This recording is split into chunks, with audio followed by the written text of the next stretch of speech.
The newest feature of the SEPTA Key program, Quick Trips, are now available for purchase from all Market Frankford, Broad Street, and Broad Ridge Spur station fare kiosks. A Quick Trip is a single ride fare for one person, no transfers, for travel from the station where it's purchased, only on the day it's purchased. Remember, buy it here, use it here. There is no round trip.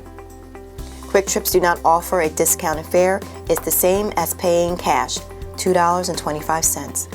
But you won't need exact change, and you can use cash, token, credit, or debit card at the fare kiosk to purchase this fare. Don't forget, a Quick Trip cannot be used if you need to purchase a transfer to complete your trip. If you need a transfer, please see the cashier, pay your fare, and purchase a transfer as you do today. Quick Trips are not reusable or reloadable, so please help us keep the SEPTA system clean and throw your used Quick Trip in the station trash can before you board the train.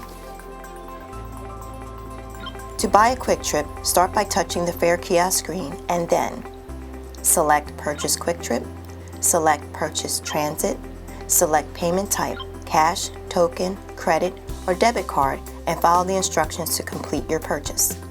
Select Yes if you want a receipt. Take your Quick Trip, change, and receipt from the return window below the screen. Quick Trips can only be used at the new SEPTA Key turnstiles. Swipe your Quick Trip through the reader next to the red validator pad, and you are ready to ride.